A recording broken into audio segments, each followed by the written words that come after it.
Hi, everyone. I hope everyone is doing well. We're still waiting for the panelists, and today we're going to talk about their experiences on, the illness that they went through as healthcare providers, and how their experience was, what the challenges were, and and a great outcome that we have had. So, we're waiting for them. And if you have any questions, any concerns, feel free to type up the questions on the chat, and we will be able to ask them that. I'm Dr. Anita Kumari. I'm a hematology oncologist in Valley Medical Center as well as AIM Specialty Health as a medical director.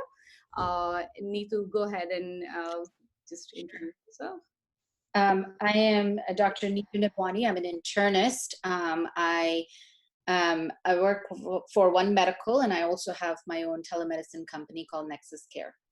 Thank you so much, Neetu. And we have the three COVID survivor panelists today. Dr. Durga Madela, who's actually a cardiologist in California.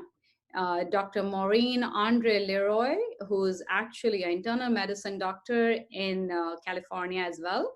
And Dr. Gabriela Rosa Levy, who's an infectious disease doctor in New York. And she did text me she might be a little late because she was still rounding with her patients. I'm going to start the meeting, and I just hope they will be here soon.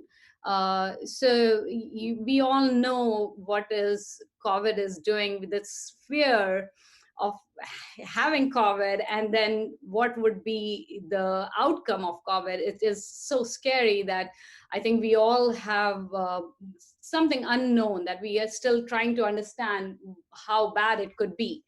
The mortality, my understanding is anywhere country-wise, 5%. Please correct me, Neetu, if I'm wrong, or less so far. We are still trying to figure out the treatments, the management, what pathophysiology it goes through, and we still do not have the best treatment. The latest I heard last week was convalescent plasma. That is still a challenge. Yesterday, I do know, and I usually do not start the meetings with something bad, but it was one of the physicians and nephrologists in New York that we did here at a very young age who did contract COVID and couldn't receive convalescent plasma in time, and she was not able to survive. But I think we do need to see the little hope we all can find. And this is where this Survivor series is gonna help us find that hope. I think, we, as you said, this is a hope series, and we don't want to start with a sad news. But honestly, we hear sad news. Yes, that's correct. But 80% of the people do recover from that illness, and we don't hear that. So it's a little bit of more of, that's why this would help a lot of people, because we don't hear people who actually have survived COVID a lot more than what we hear on the other spectrum, right? So I think this is going to really be impactful and help in decreasing the fear that we all have about the uncertainty around this disease. Thank you so much. And Dr. Durga Madala, how are you doing? Hi there.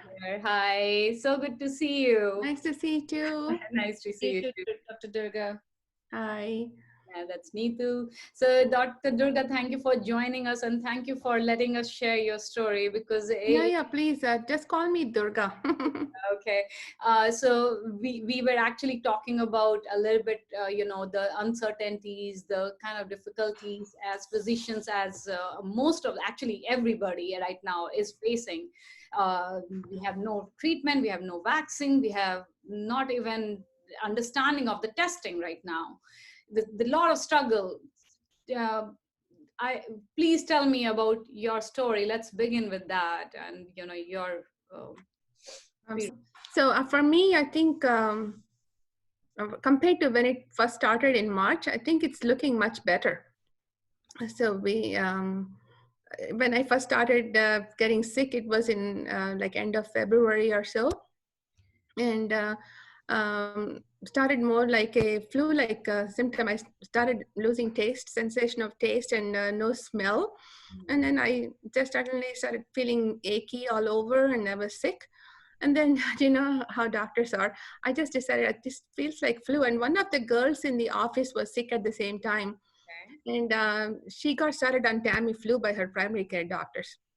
So I thought I was kind of lazy. I didn't want to go get the Tamiflu, and I think it's already probably the second day, and it's probably not going to work that much. But so I just went ahead. I was so bad.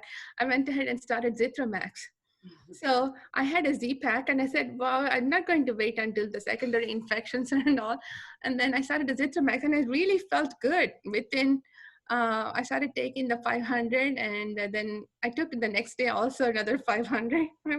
So that was your starting of the, so it started in February Within and the third, I think my second day, I started Zithromax. okay, okay. And can you tell me, did you had, just to go back, and did you had flu shot this year? Yeah. I get flu shot every Wanted year, to make sure because and I never get sick at all. okay. And then my whole office became sick right after this happened. My office manager calls me, and then she says she's just on the bed and can't even get up. So she's slightly older than me, Okay. and then she's really sick, and um, we both had this unbelievable cough for a long period of time, and then chest pains. And I had chest pain almost for like a whole 3 to 4 weeks, even after feeling better. Mhm. So, and then the taste sense and the smell, everything came back in probably like 10 days or so. Slowly started to come back. And my girls they started turning positive, and then we got them tested with the COVID, and they were positive. But by the time I got tested, I was negative already. So But they your girl, like your daughter or your no, my your staff in the office. okay, okay. So they were all positive. They were all positive, and then they all turned negative in 14 days, except one girl. She still stayed positive, and so we told her not to come to work. So we're just making her stay home for the whole 1 month and rechecking her again. Oh wow. And she wears a nose ring. I don't know if that has any, and then that's metal. And then I don't know if it has anything. If she became like a carrier, I don't know what's going on. But after like 22 days, she was still positive after her symptoms started Wow. for the COVID test. And then she's just had another test after 1 month. Mhm. And so we'll see how she's doing. How did you feel this infection was different from flu? What all things that you felt that didn't go with I didn't have like a runny nose. I didn't have any high fevers. I had low grade at the most, like 100, 99, 100. But then you feel very tired, or severe fatigue, and severe body aches. And I had lots of chills. I wake up in the middle of the night and shivering, continuously shivering in the middle of the night. Hmm. That was completely different. I've never had shivers in my entire life with fever. That's the first time I've seen. And every night you will have fever and shivers, constant. But then taking the Zitramax, I felt better right away. Mhm. That's good. That's good to know. I know. How long did all of your symptoms last? Because I've heard A like whole, I think like 1 week at the most. week, and then 1 week you completely fell back to normal. You know, when you wanted like Chris Como, and I was exactly like that. Okay. The ACN and Chris Como, same exact symptoms for me. The shivers, and mostly I was short of breath. Uh-huh. And I had this continuous chest pain. Yeah. That's one of the most common symptoms that I see a lot in my patients too. Like they complain about chest pain a lot. So it seems like, yeah, consistent with this illness. How did you protect your family and your loved ones when you were going through? My son was sick at the same time. Mhm. But because I had no clue, this is in February, and then Donald Trump was telling us there's nothing going on. So then I just decided, I wasn't even thinking that this is really COVID that I had until the girls in my office started turning positive, and then my God. And for some reason, my husband is completely immune. Nothing happened. He's completely stable. And my daughter is in college, so just the three of us at home, and he and I were sick, and the guy is 17 years old, my son. Yeah. And then he has nothing. He just within 3 days he's all back to normal, and he says, I don't think this is COVID, mommy. Like, he doesn't think that I'm overdoing it because he didn't feel anything. That's good. That's good. But I was really sick compared to my husband. Could notice that I was never this. I mean, mostly the shivers and all was unbelievable. So this is the first time you felt this bad. Yeah, yeah. And how? Compared to the influenza, I had influenza when I was in India, when I was growing up. But compared to that one, I didn't feel like this is as bad Mm-hmm. on the body. But it's, if you, I don't know if taking the Zithromax, with the anti-inflammatory effect of Zithromax along with the Mm-hmm. preventive antibiotic type thing, I don't know if it helped together. But Can I ask you a few more questions, Dr. Durga? Did you had any comorbidities to begin with? Like, do you have any no, I comorbidities? have hypertension, but it's not that bad. It's probably like in the 140s at the most. And I take lisinopril and hydrochlorothiazide. And I don't know if the ACE inhibitor was an issue. My office manager also takes losartan and hydrochlorothiazide. And So we both are the ones who are taking these, and I don't know what the thing, we still don't know if there's any connection between the ACE inhibitors. Some people are saying it could have been a protective thing. Some people are saying the virus could have made it much worse with the being on ACE inhibitor. So as compared to other people in the office, did you feel you and your manager had more? My manager and I, we both are on the ARBs and ACE inhibitor, and we were the sickest of all. Yeah, what about, is there an interesting correlation between blood type and My husband is O positive and he had nothing, no symptom at all.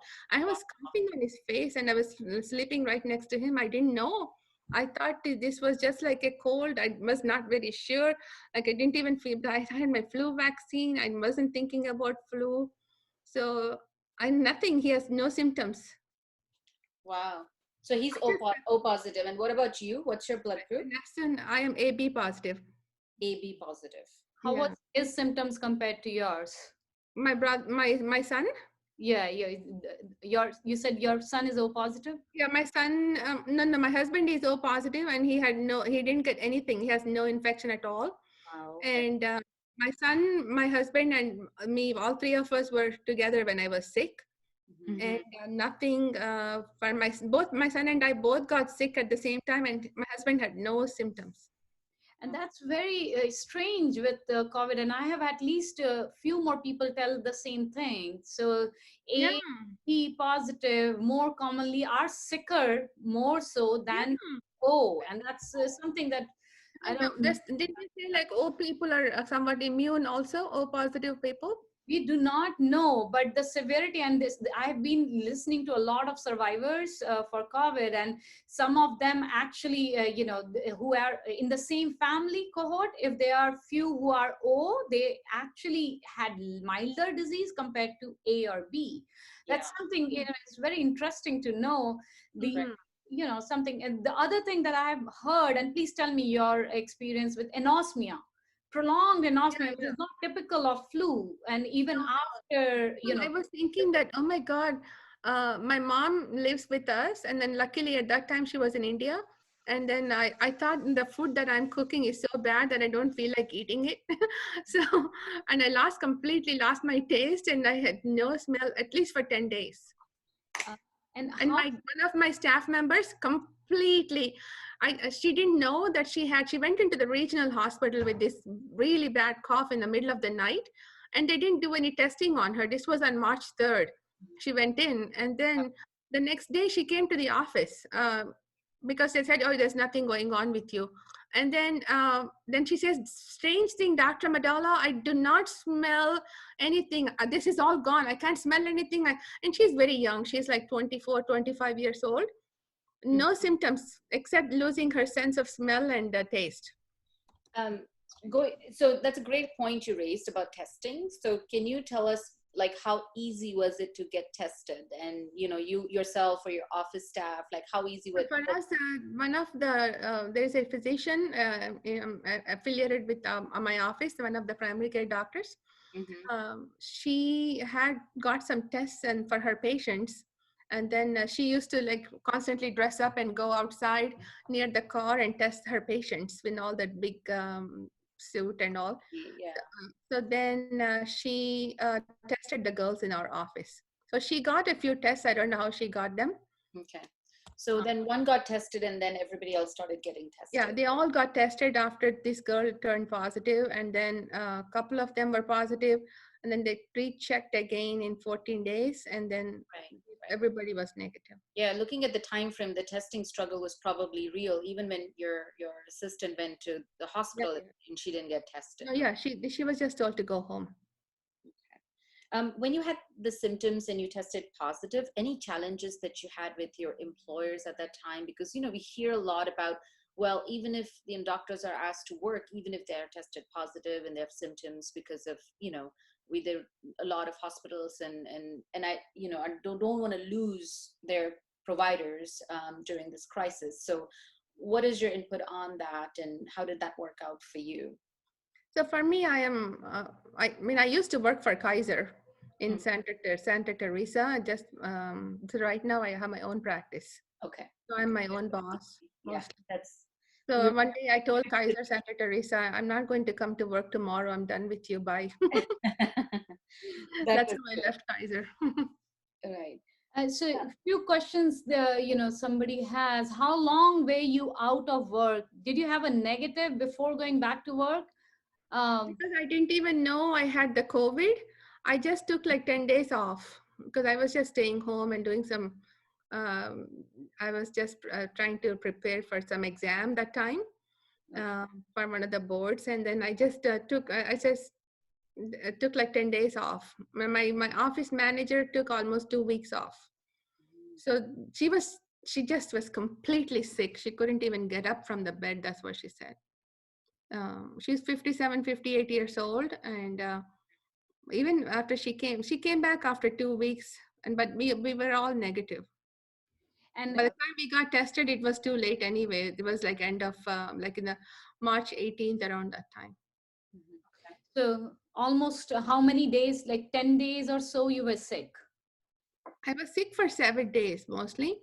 The last 3 days, I just took time off just to stay home. Okay.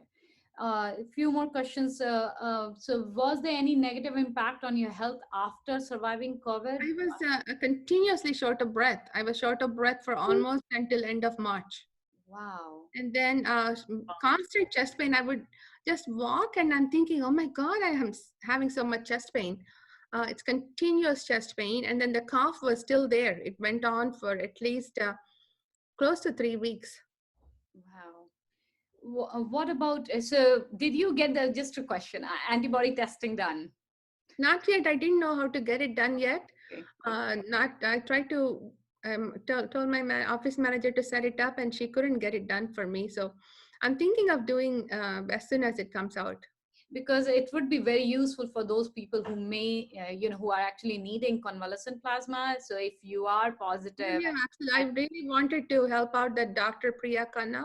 Yes. Passed away. It's very sad. Very sad. Because AB positive blood group is actually universal donor for plasma. So you're AB positive. Yeah. That is such important information because we were digging, because for O positive, it's the blood, RBC, but for AB is the plasma. So you are actually a universal donor, Dr. Durga. So anytime. Yeah, no, I'm very aggressive. I'm very good with donating blood all the time. So I definitely, I haven't traveled to India for at least 3 years now. So I usually, when I don't go beyond 1 year, I always go and donate blood. Very good. This so if I hear any information, I will actually reach out to you and let you know about the antibody test. Yeah, please. I get a lot of it. Just text me. Right. And then as soon as it's available, I'm very, very, it just makes me feel happy just to come and do that, just to donate. I would not have felt so bad. One thing I noticed is that, 40% of the hospital admissions in New Jersey are Indians. I just was surprised to hear that. And then African Americans in the cold part of the country, I'm wondering do you guys feel like, is there a vitamin D deficiency issue? That is with the immunosuppression in. Very interesting. Vitamin D issue, you said? Yeah, low vitamin D. It's very common in Indian population. I've seen like numbers like 3 to 5 sometimes on people, very, very low. And then especially if they live in those cold weather states. No sunlight. Don't get any, African Americans are extremely low in vitamin D. And they are the ones who are very prone. Honestly, as a primary care, I feel like most of my patients are deficient in vitamin D. At times I just prescribe it even without testing levels, Yeah, because yeah. most Well, people, 80% of even American population actually is deficient of vitamin D, I yeah, think. yeah, the Caucasians too. Yeah. So especially when they wear sunblock, they don't absorb anything. So what I am thinking is we should probably look into that for the Caucasian, I mean, the African American, Hispanic, Indian population. They're very, very low. Yeah. I'm just wondering if that is making them more prone for infections. And the So I other think, very interesting fact that is the G6PD deficiency, kind of hemoglobinopathy. So Oh, all that population that you just said, the African Americans, Mediterraneans, Asians, Indians 4%, but they all had these. So there has been like these hemoglobinopathy kind of pictures. A lot of people are trying to find out with this COVID if it does kind of binds closer for or stronger and then replaces the oxygen from hemoglobin more yeah. like G6PD. So and the oxidative stress from G6PD. One of the theories there, we are still not sure. So hematologists are actually trying to find that if there is any relationship.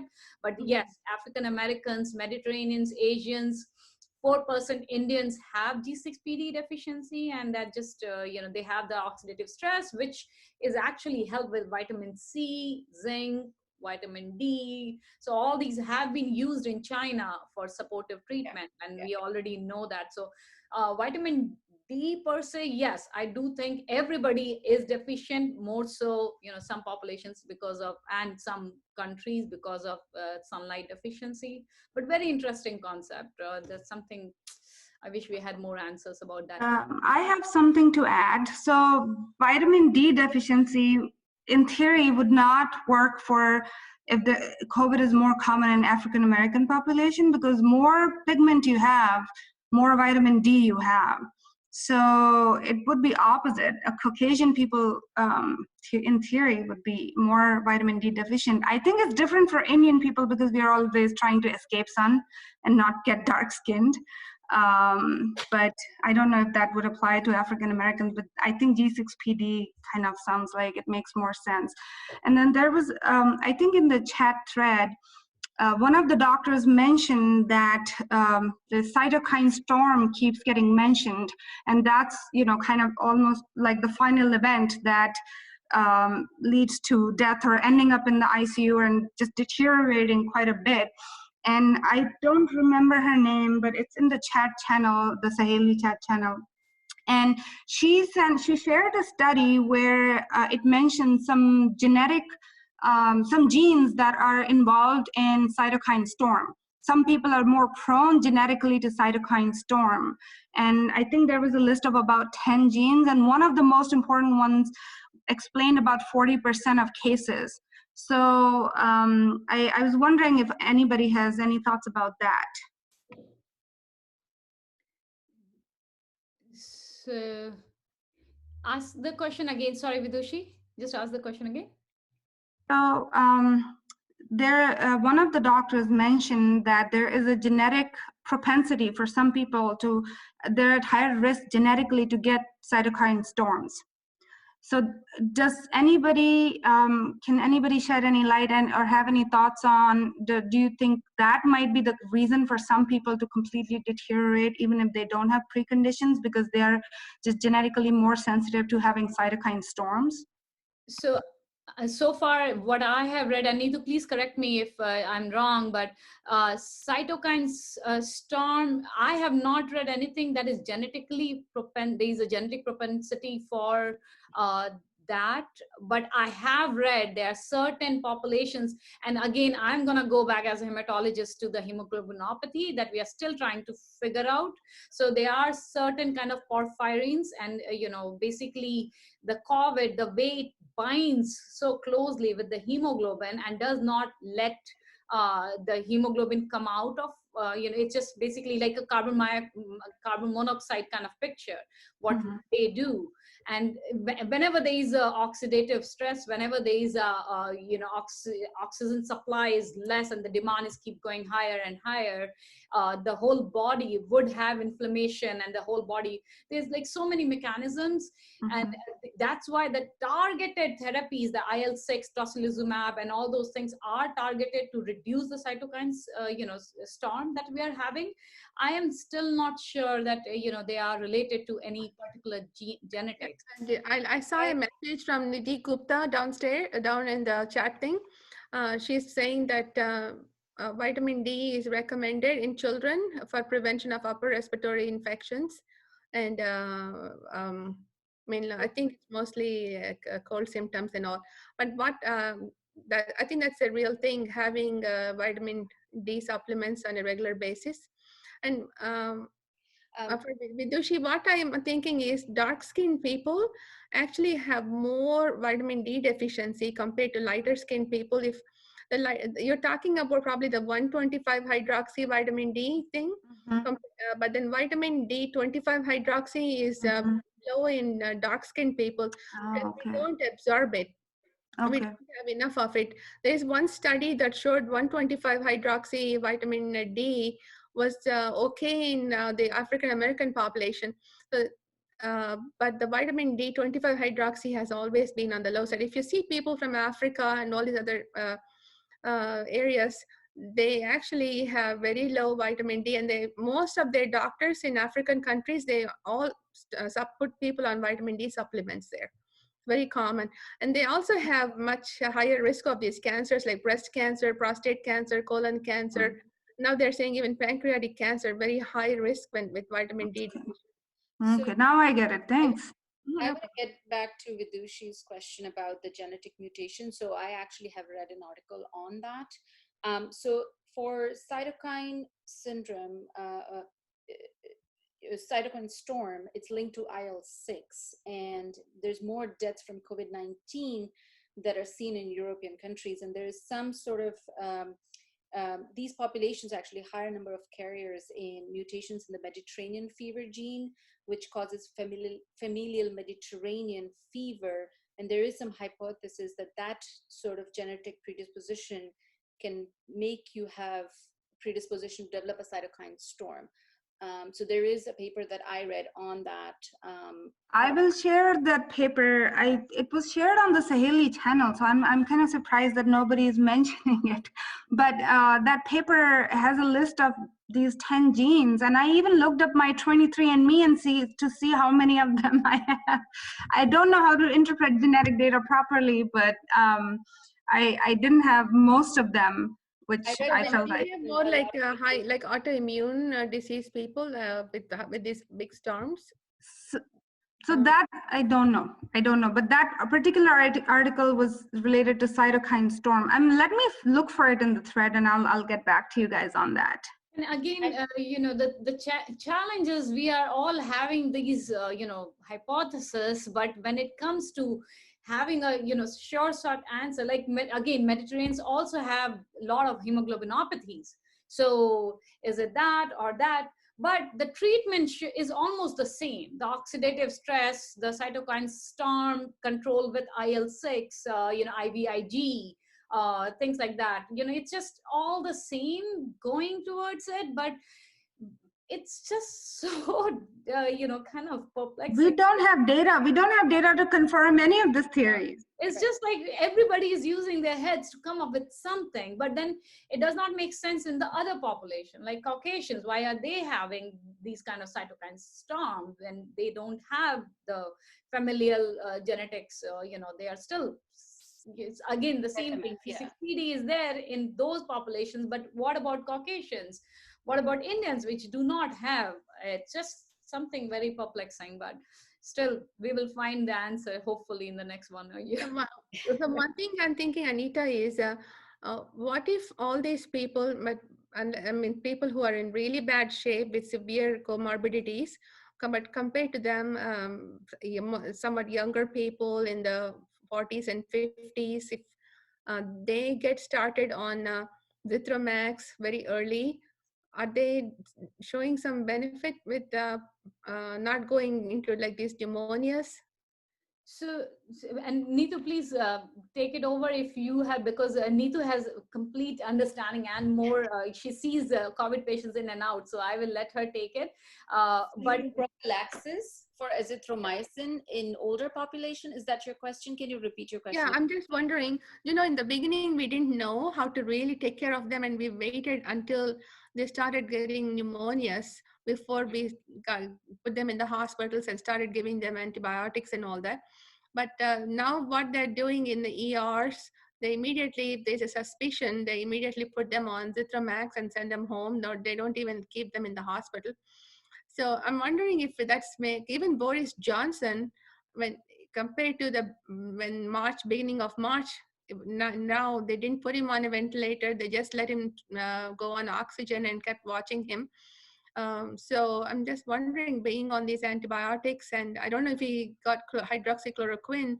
I mean, there are not too many people I've seen are getting hydroxychloroquine in So, Good Samaritan Hospital and all. They're so mostly yeah, young. in outpatient setting, we're not doing hydroxychloroquine as prophylaxis. We're Yeah. getting a lot of requests because of our president, who announced that hydroxychloroquine is a miracle drug, but it isn't. I mean, we're seeing more and more evidence come out saying That's there is no probably evidence. the cytokine storm situation where. Exactly. So for older population, we are having low threshold to give them Z-Pak because, again, it doesn't harm if they are having fevers, if they're not feeling well. Mm. So yeah, Z-Pak, I mean, I have definitely seen, or at least started doing a lot more Z-Pak prescriptions for my older population or very high risk population, where I know that if Z-Pak can help them get through this without getting severe infection, like I usually do that. And also, I'm just wondering, I have sent a question in the beginning. If the Zithromax, we usually do the one course, the Z-Pack. And I'm wondering, if my dad was a kidney transplant recipient. He passed away in 2014, but whenever he got into any kind of, thank you, whenever he had any kind of infection with upper respiratory and all, his nephrologist used to give a longer course of Zithromax for him. So I'm just wondering if we should do the same with the COVID patients, to go on a little bit longer than just the regular Z-Pack. And I'm just wondering if we should do a longer 10-day course or something. So at this point, I don't think so there's any data out there, even for prophylaxis for, say if we are thinking this is COVID-19, we're not doing, because by the time the test results come back, it's, as you said, you started it on the second day and you started feeling better. You don't want to wait for the test results to come back. Having said that, like longer course, that's a good idea. I have not seen any data on it, and I've not been doing any longer courses. I'm just doing a basic 5-day course. If I feel that the patient is really sick, I might do instead of doing 250 a day, I would do 500 a day for to increase the dose a little bit for 5 days. But that's and again, I think there's no data behind what I'm doing, honestly, because I've not read any papers on it. Yeah, because it's just right now, case by case basis at this point. Yeah, we try everything we can. Yeah. So I will add, and it's person to person, probably it has no harm. And I completely agree with Dr. Durga. Actually, my husband got sick and his primary care did give him Tamiflu as well as Zithromax for 10 days. So, it's just like it has no side effect. It may just have a little bit of help, I guess. I do know the whole of India has been using, most of my friends are using, the physician friends are using the hydroxychloroquine and the Z-Pack. We'll see what their data is.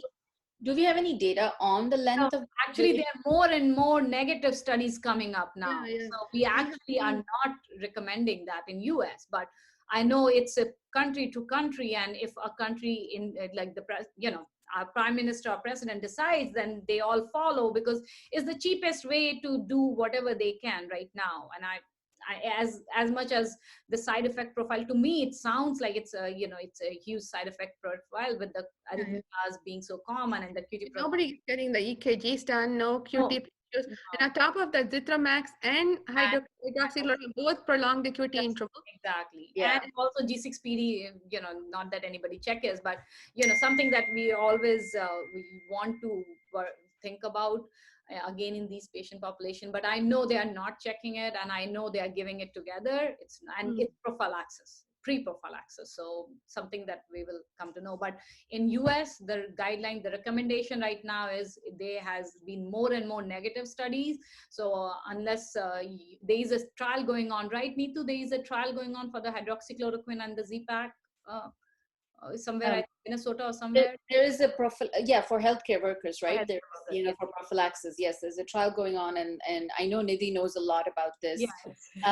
And so she basically told us all about it, and I think you can enroll in the trial, and there's two groups, and one group you get the hydroxychloroquine, and the other group you get you get the placebo. But I don't think so. It's a combination of hydroxychloroquine and azithromycin. I thought it was just hydroxychloroquine, if my understanding is right. Okay. But the thing is, I have heard about some arrhythmias. There's a couple of one medical student or a resident and a dermatologist in the southern part of India got into cardiac arrhythmias, and I think one of them passed away. Wow. Yeah, it was QT prolongation. So I think it's good to be careful. Yeah. And I think that study is only hydroxychloroquine. It's not a combination of HCQ and azithro. Mm-hmm. And I don't even understand, if you don't have COVID, what is the purpose of being on hydroxychloroquine? You're not preventing anything when there's no inflammation going on. I mean, I don't see what kind of prophylaxis it's going to do. So I think they're what India is doing, and again, I know there's no guidelines as per, as far as I know, but India, they're taking hydroxychloroquine at 1 dose a week to prevent development or catching COVID-19, basically. Oh. Yeah. Anita, you have questions? It looks like the other two panelists, Dr. Andre, are you just? Yes. Hi, here. Dr. Andre. So I'm gonna. So it looks like you were not able to get in the meeting. Is that? Yes. Okay. Are you okay if we just do, either a phone meeting or a FaceTime meeting? Sure. Okay, perfect. I am not sure how to, so I'm going to just do a FaceTime with you so that we all can at least see you. We did go over, hi, how are you doing? So this is Dr. Andre. Hi, everybody. Hello, Andre. Hi. So, hey, how are you guys? Good. Thank you so much for joining in your busy day. We know that you have been very busy and you're rounding with your patients till. Oh no, I haven't been able to return to work because I've had a severe dry cough. I've been dealing with a hyperactive child. Oh. It's okay. It's okay. It's okay, but we're coming. We're coming. Okay. Sorry. So I'm going to mute myself for a little bit. Yes, sure. So, Andre, I'm going to ask you a few questions if that's okay with you. I want to know how easy was it for you? Dr. Neetu Navani, who's one of the moderators as well, Dr. Andre. Yes, go ahead, Neetu. Yeah, so I wanted to ask you, was it easy for you to get testing? And, if you can tell us more about how your presentation of symptoms was and how long did it last? And it seems like you're still having some symptoms from it. Yes, so it was next to impossible to get tested. In fact, I was discouraged from getting tested by the hospital system that I work for, but I had a friend that I had previously worked with in urgent care who pulled a few strings for me because they were only doing it for their workers' comp cases. But she was like, you know what? She asked her medical director. He approved it. I went in. I did a telemedicine visit, and then I went in for drive-through testing at a place called Reliant Urgent Care. My symptoms first began on March 20th with a tickle in the back of my throat, followed by the following morning, I woke up with a severe headache, body aches, fever of 101.8, tachycardia, and then over the course of the next few days, the tachycardia and the fever got somewhat better, but the breathing got worse. So by day 7, I was satting at like 92%. short of breath. And that's when I just took matters into my own hands and got some hydroxychloroquine and some azithromycin. I'm sorry, I'm putting on my mask. So, sorry. That's okay. And Take so, your time. And then, sorry. I'm a single mom of a 5-year-old. Oh. So yeah. So then, the following day, I got my result. That I was COVID positive. Oh, wow. My department said they were extremely shocked. Dr. Andre, I'm going to let you have a few minutes if you need, and we'll just come back to you, okay? Thank you so much. I'll call you. So, yeah, I will call her back. I think it's such a challenge. I think she's still having the symptoms and being COVID positive. It's so hard, especially, you know, and I've heard so much about, like, you know, the pushback from the employers for testing, and that's what one of the questions I wanted to ask her, like, how did the employers handle it? Because you know, they don't want to lose employees at this time of crisis, and they're discouraging, as she already said, to get tested. And even if you test positive, I want to know what challenges she faced, because I've heard that a lot of providers are even if they're positive, they're asking them to wear a mask and to come to work. Oh my God. Yeah. I think, you know, the challenge, even if it is negative, and because the sensitivity of the test is what, 35 to 65%, please correct me. That's what I know. That's the sensitivity for most of the PCR based tests. So even if it is negative and you're still symptomatic, are you sure you're really not COVID? I don't know, unless we all have the antibody testing with the PCR, probably it's still a big challenge.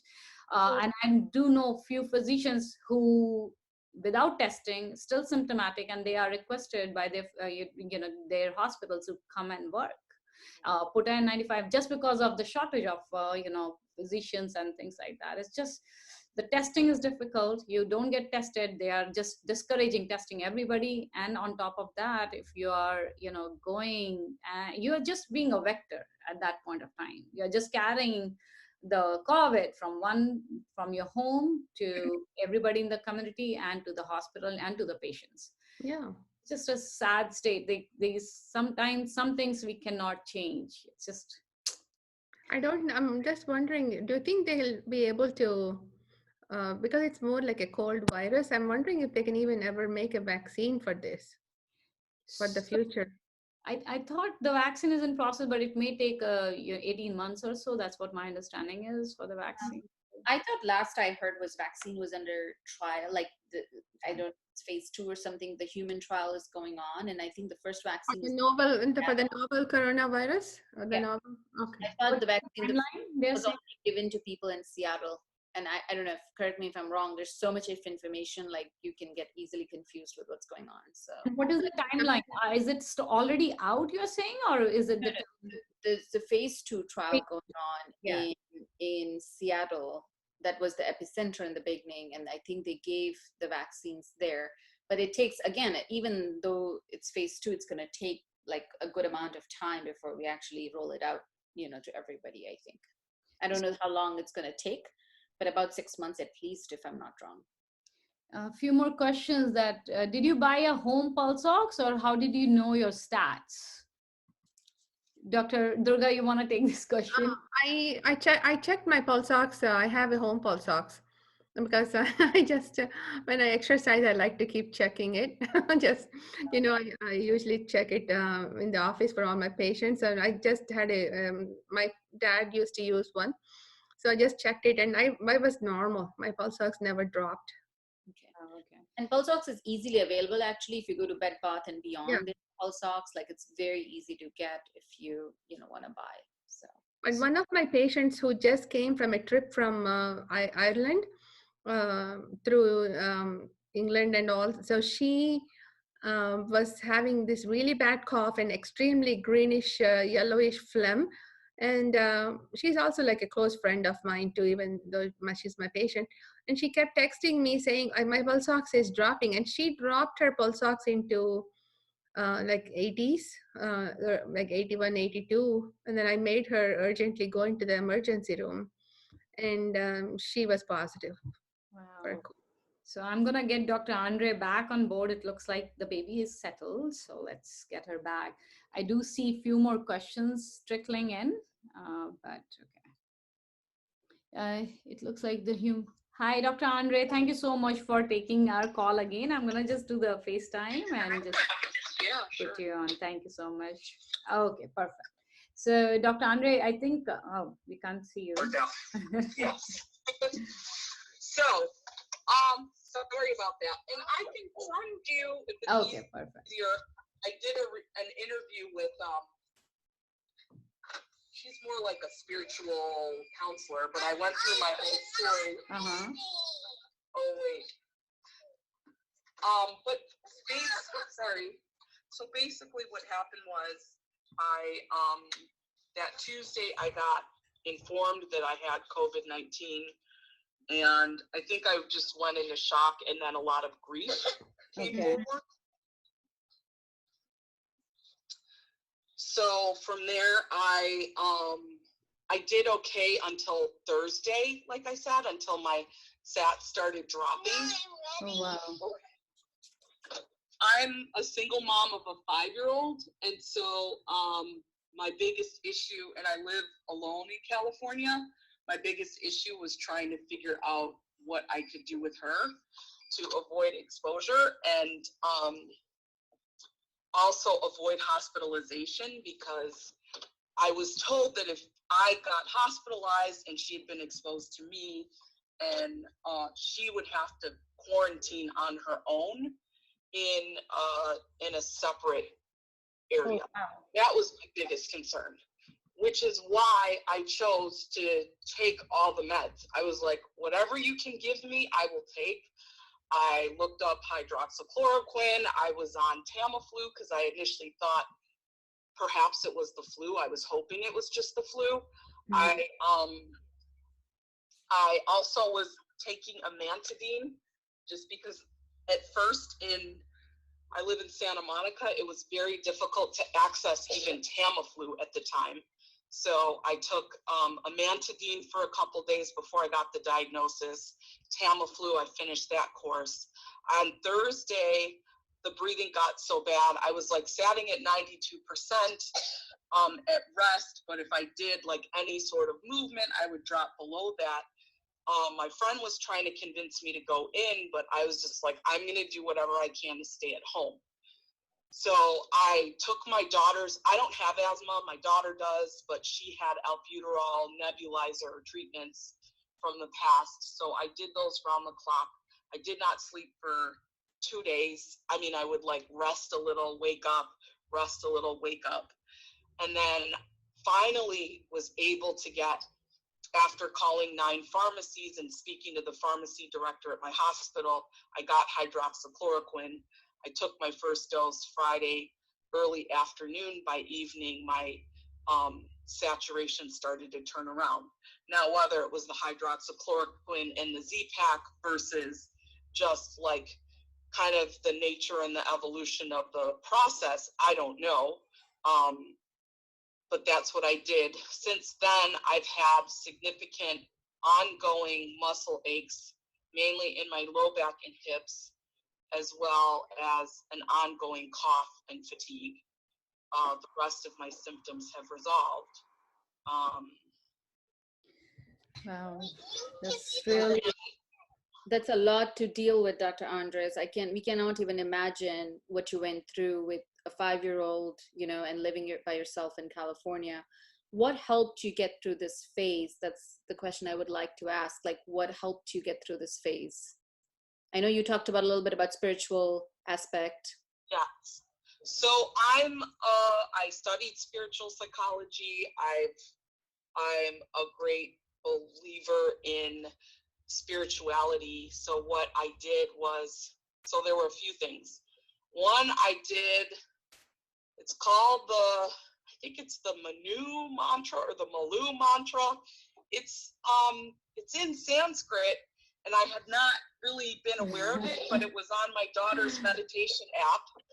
So Okay. I listened to that constantly, but I found out what it was is it's a meditation on divinity and protection. So unbeknownst to me, I was doing this Mula, Moola mantra. I don't know how you pronounce it.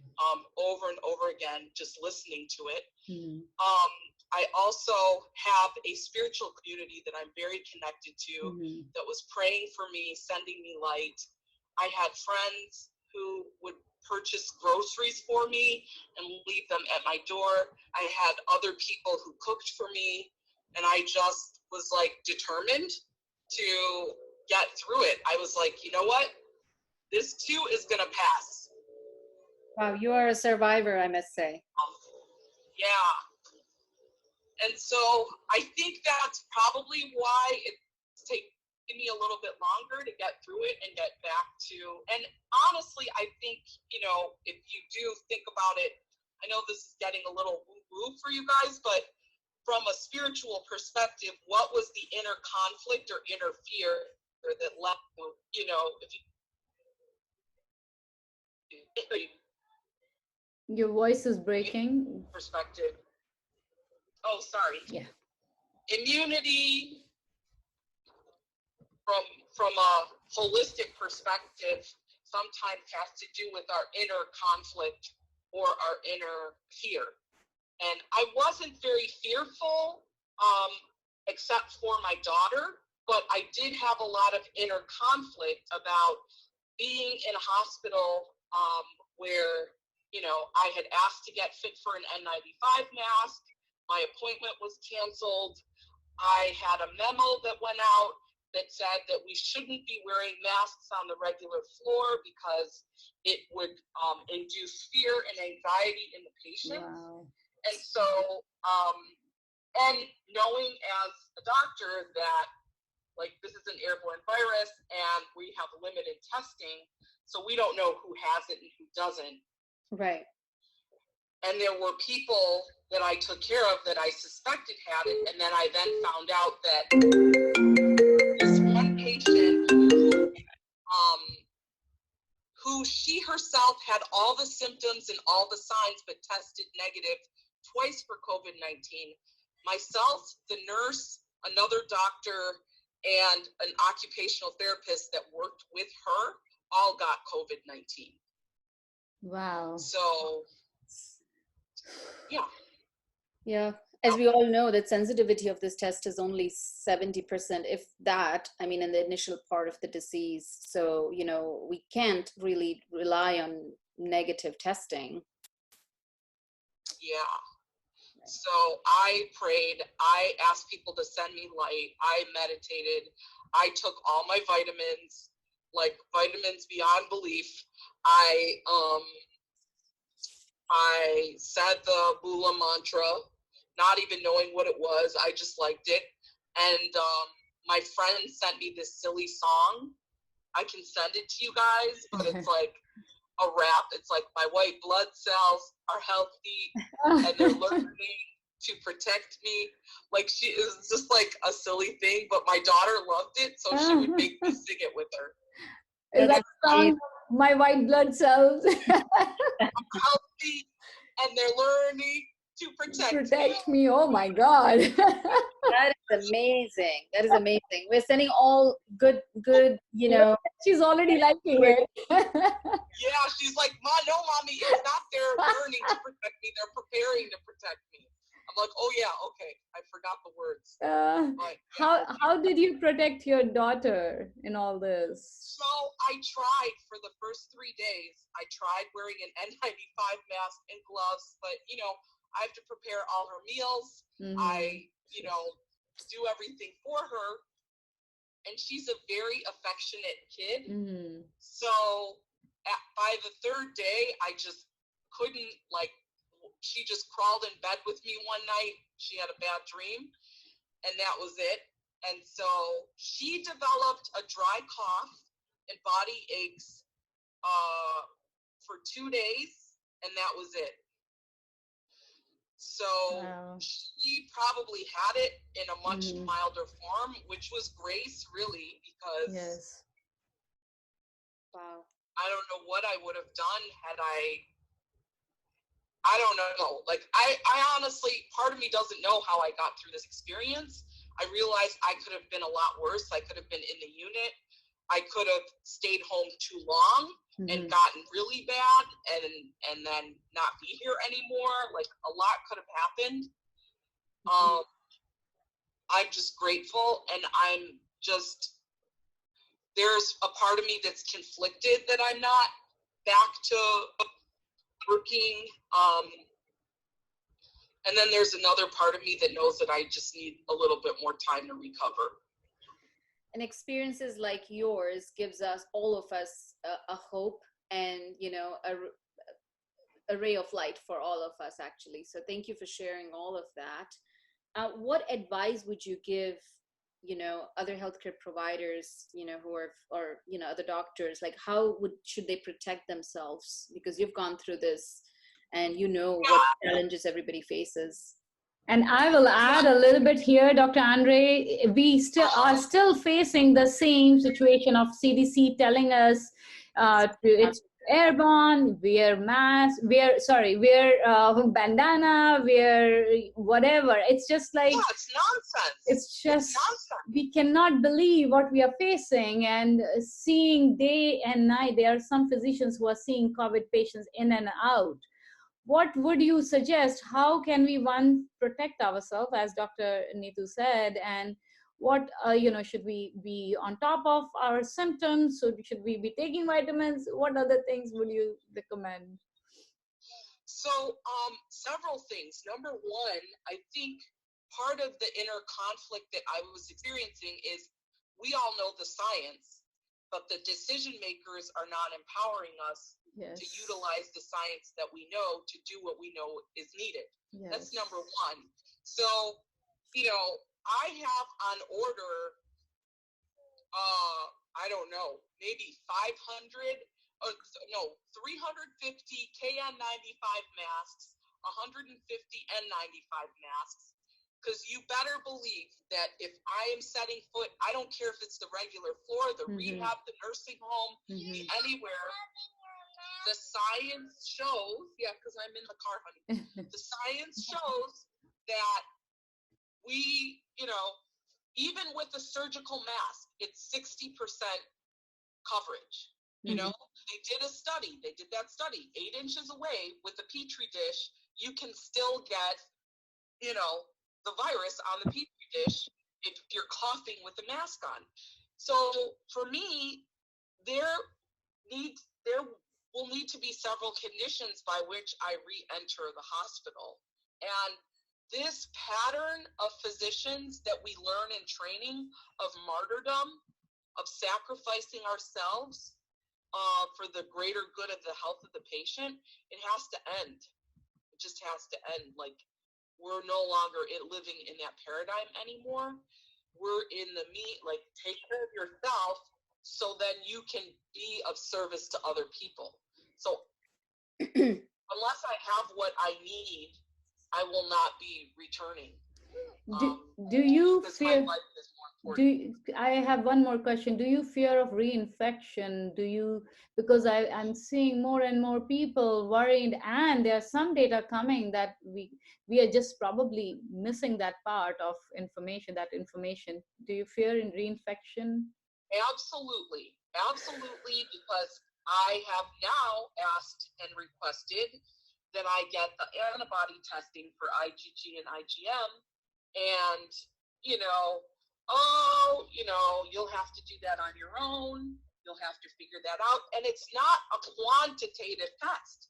It's a yes, no. It's you have the antibodies or you don't. So it's a big fear of mine because I'm hearing about cases of reinfection in China right now. Yes. And we don't know how much this virus has mutated. Yep. Right. So it's a big fear of mine. I have a list of recommendations I'll put in the WhatsApp. Perfect. I also did an interview with a very lovely woman from Bali, Indonesia, just about the whole experience, and I'll Mhm. share it with the group as well. Sure. But there's still anger present inside of me about everything that's going on. Because I know we wouldn't treat our patients this way. Exactly. The way we are treated. As physicians, we have no clue what we are doing. Can I ask another question? What dose of hydroxychloroquine did you take?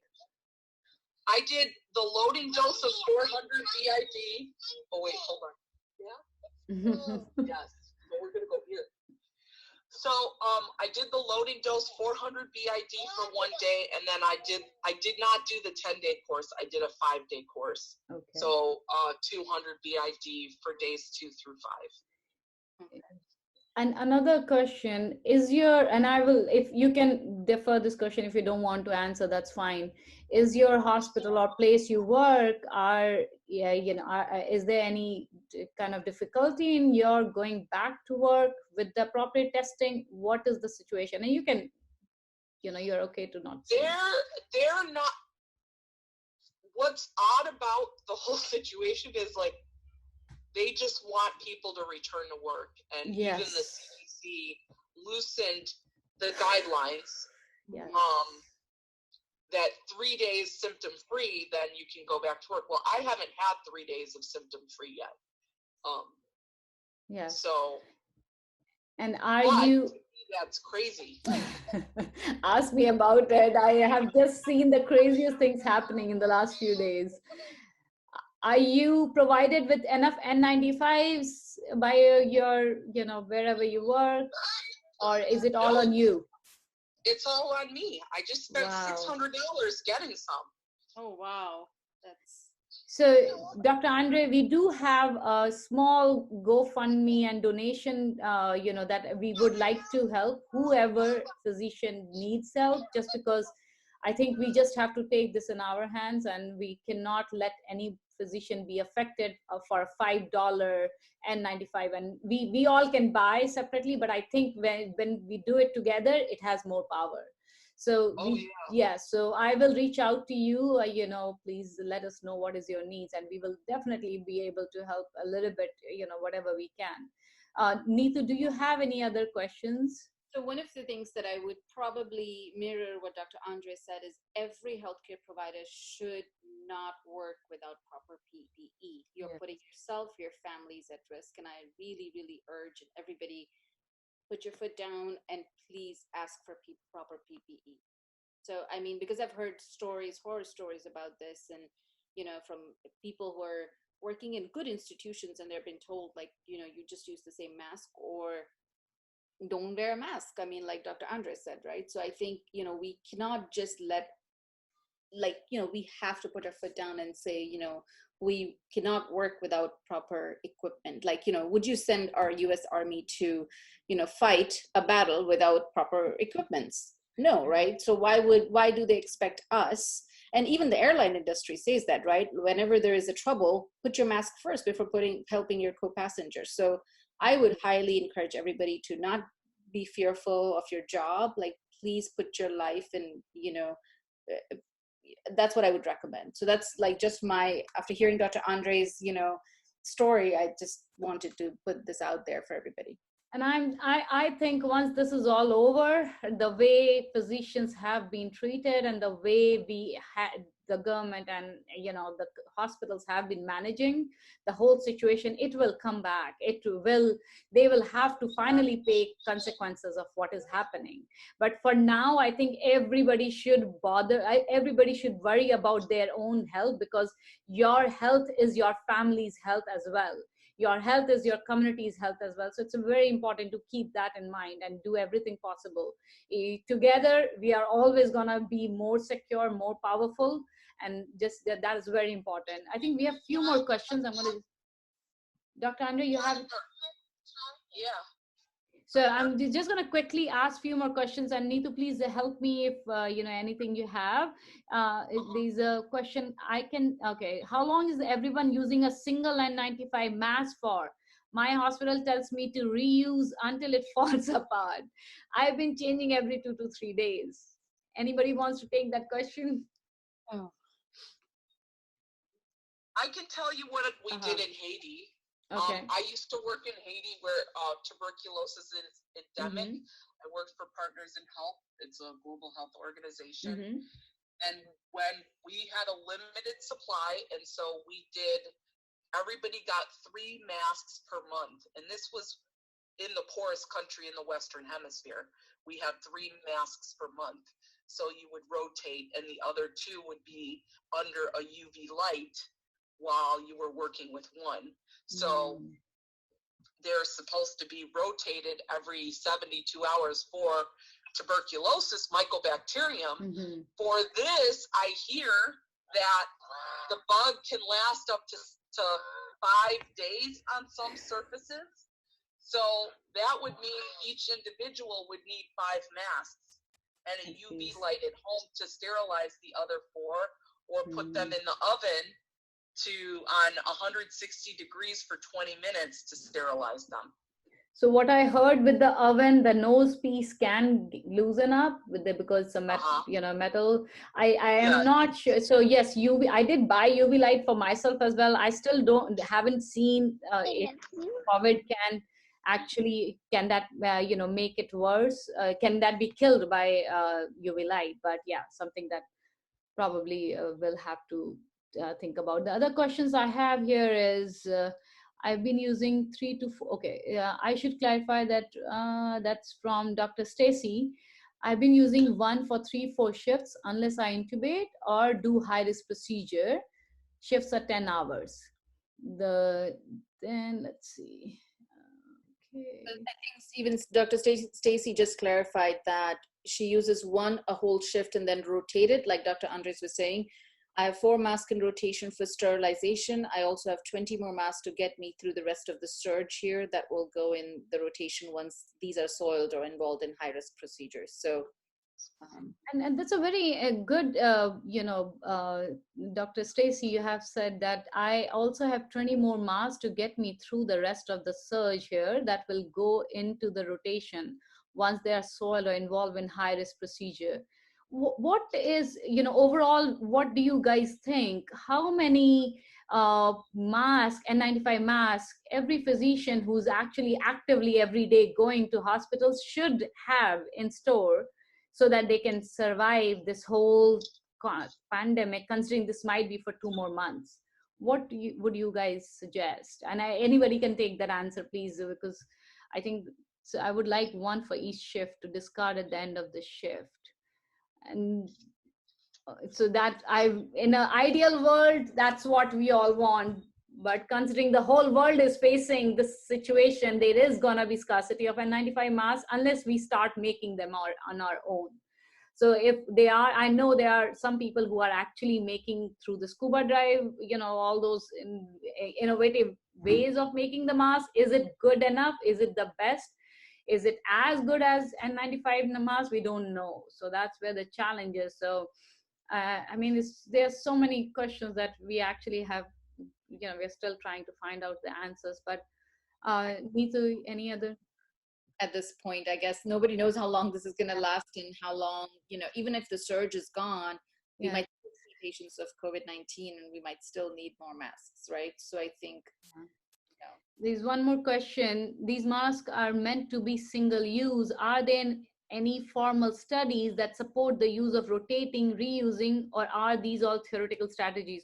Oh, I heard Trump saying that these are reusable. I don't know where was he quoting it from, but I did hear that.